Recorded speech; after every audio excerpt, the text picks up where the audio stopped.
Hey guys, welcome back to another episode of the Music Den. I'm your host, Armando Venditti. Hoping you guys are having a good day. I want to welcome you to another installment of Album Spotlight. Now, this is on a band I've not yet covered on the channel. The band is Nine Inch Nails, and the album is their sophomore release, The Downward Spiral.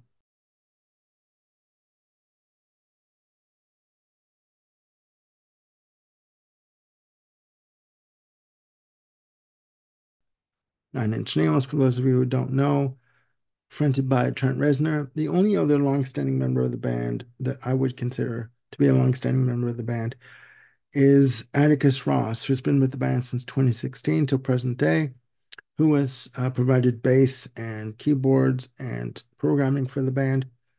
The Downward Spiral was produced by Trent Reznor and Flood. Flood does also work with U2. The Downward Spiral is the band's follow-up release to their major label debut, Pretty Hate Machine. Between 89 and 94, they did also release a few EPs, Broken and Fixed being two of them. The Downward Spiral was released on March 8th, 1994, through Interscope and Nothing Records, Nothing Records being Trent Reznor's own label. Upon release, the album reached number 2 in the US charts and number 13 in the Canadian charts, and I do believe number 9 in the UK charts. Now, this album, when it was released again, was all over Much Music when the videos came out for it.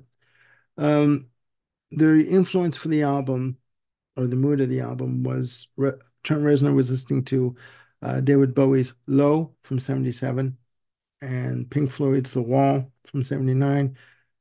It was an influence on him due to their themes of introspection and dissociation.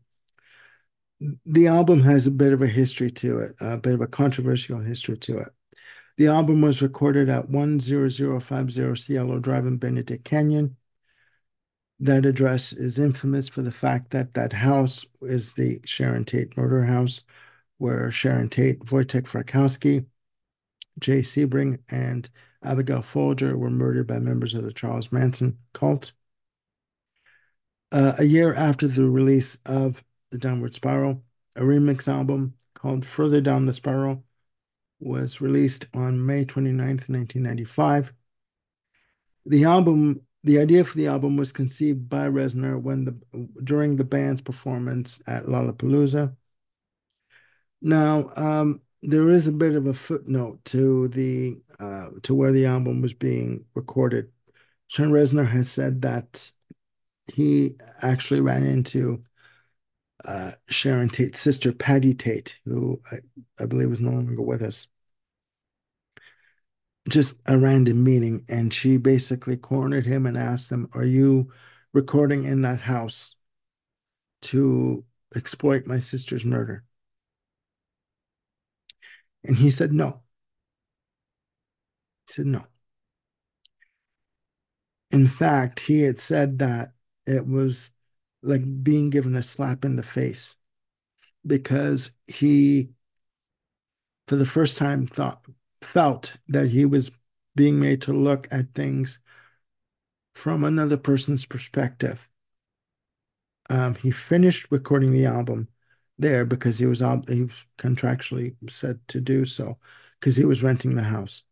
But then he quickly packed up and left, and the house itself was destroyed about a year later. The album's concept is it details the self-destruction of a man from the beginning of his misanthropic downward spiral to his suicidal breaking point. So this individual in the storyline has basically felt disenchanted with society and has a distrust of human beings, period, and has just shut himself away. And he goes down and down into his depression to the point of suicide. The album has 14 tracks on it.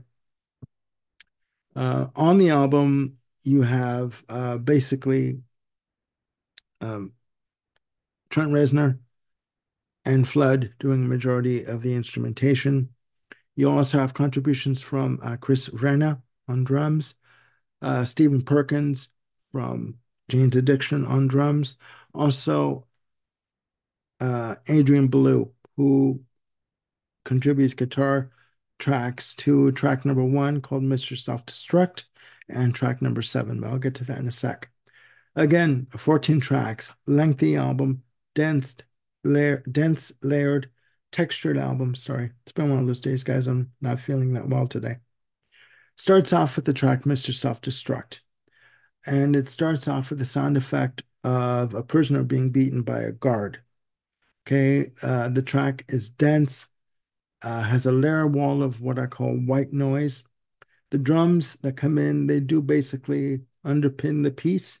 The character in the on the track or in the storyline is listening to his inner voice telling him basically who is in charge, that he can do whatever he wants to him at any given time, and that the character has no defense and has no recourse but to do whatever the inner voice says. It's too bad that he actually believed him in the storyline. Um, Next track is a track called Piggy, track number two, and it has a very sparse type of production. Drums are very minimal. The vocals are subdued till around the 2 minute and 22-second mark, where there was percussion overdubs that come in. They kind of do like drum fills in terms of percussion. There are treated piano notes, and you get a sense of the person's in of you get a sense of the person's anger increasing as the album goes along. Like he's already starting to descend into his own sort of sense of reality on this track. Here, C is track number three. And to me, it's one of the more dance-oriented tracks. In my notes I have here, dance drum track that comes in, treated guitar section. The character is feeling controlled um, by society, being told what to do, when to do, how to do it. So they basically shut themselves off, creating their own reality in their mind and shutting themselves away. And there are a lot of industrial effects on this track. Track number four is one of the singles from the album called March of the Pigs. And it's a very interesting track. There are two time signatures. It alternates between a 7/8 time signature and a 4/4 time signature. The 7/8 time signature comes in on the verses, and the 4/4 time signature comes in on the choruses.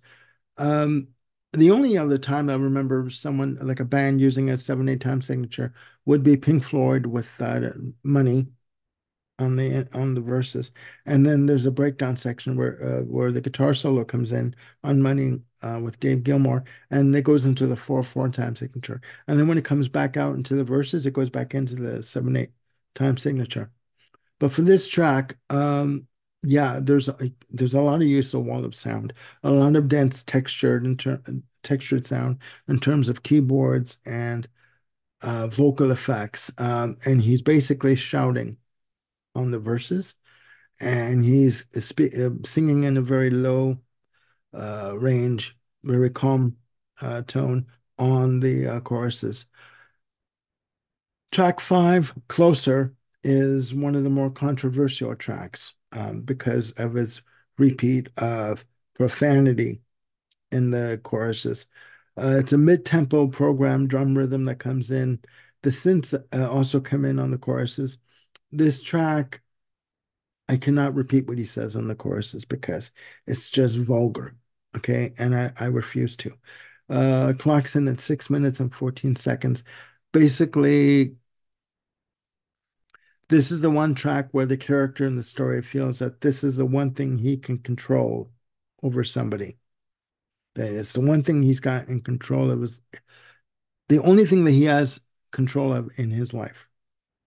And for those of you who know the album, you know what I'm talking about. So, track number six is a track called Ruiner. It's an up tempo track. There is an up-tempo drum track that comes in. There's a wall of filtered synth and vocal effects. There's a breakdown section that comes in at 2 minutes and 46 seconds. The bass is quite prominent in this track, which I do like. there are treated drums that come in, um, and there are a lot of synth textures that build up um, right up until the very end of the track, and then it just stops dead. Okay.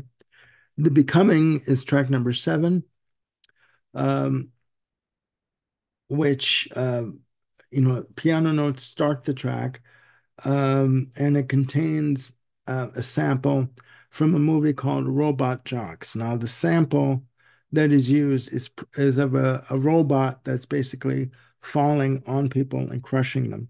So during that track, as an underpinning texture, you hear people screaming on the track, and it's just done on a loop, repeat, repeat, repeat.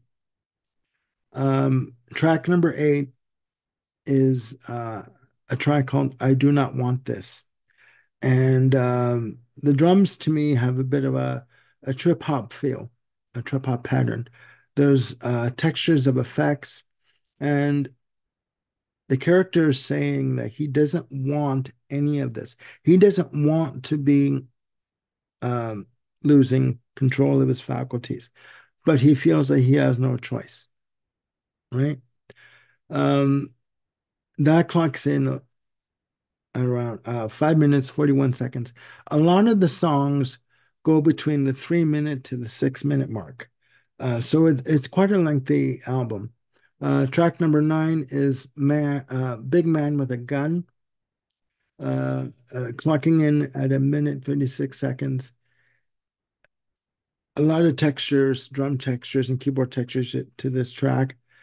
And he's basically saying again what he is in control of, or what he feels that the only thing that he is in control of. I won't go into it because it's of a personal nature. Track number 10 is an instrumental piece called A Warm Place, clocking in at 3 minutes, 22 seconds. Uh, it starts off with swirling synth effects, slow paced bass riffs that come in a 4/4 time signature. And the track segues into track 11 called Eraser. The drums on Eraser kick in at the 34-second mark. The instruments slowly come in, and the vocals do not kick in until the 3 minute and 31-second mark. The track lasts 40 minutes and 53 seconds. Reptile is track number 12. Um, the factory sounds start the track. The melody begins at 28 seconds, like just a very simple, basic piano melody that come in, and the drums come in at 59 seconds. Textured sound of bass and synth and guitars that come in, um, and at 5 minutes and 6 seconds, I should say, sorry, there's a sample of a woman falling down a mountain from the movie The Texas Chainsaw Massacre. Okay. So he's using a lot of dark themes on this album and a lot of dark effects. Okay. Track 13 is the crux of the track. Okay. Of the album. It's the crux of the album. It's the turning point. It's the tower track, the downward spiral. Uh, on the track, you have sampling effect of an acoustic guitar and bass that come in at 1 minute 54.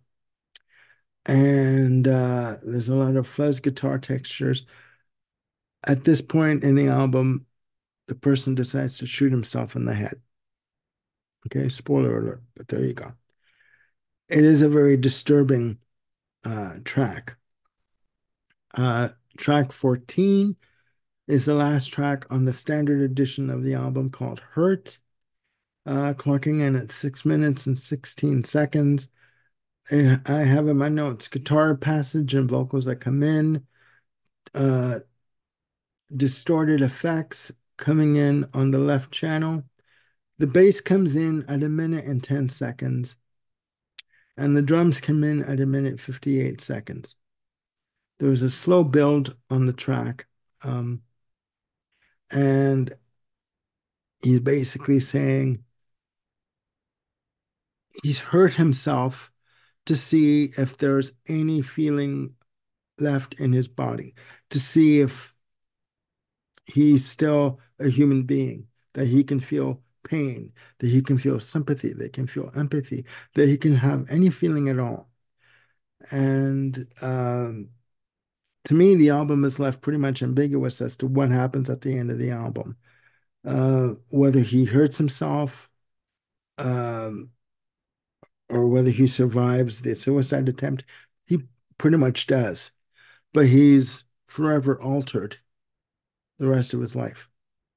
So that is the album, Downward Spiral, in terms of the album Spotlight. Please let me know in the comments below down there what you think of Nine Inch Nails, what you think of the Downward Spiral. To me, I like the album, but I have to be in a certain mood to hear it. It is a very disturbing album. It's disturbing that somebody, even though it's a concept album, but the character is fictitious, it's very disturbing to me that somebody could write music like this and write a storyline musically that could see somebody spiraling that far out of control to the point where they have to physically mutilate themselves in order to start to feel any type of pain or any type of sympathy or any emotion at all. So please, again, let me know in the comments below what you think of Nine Inch Nails and the Downward Spiral. I will be back with another episode with Bill Schuster. We will be continuing our top five albums of the 1990s. We've done 1990. We're going to continue with episodes from 1991 through 1999. Once we can narrow down a date as to when we are both free, please click like and subscribe and hit the notification bell to keep yourselves on top of any new content I've got coming up. And I wish you guys a very fantastic day. Please look after yourselves and one another. And I will see you soon with another episode. Bye for now.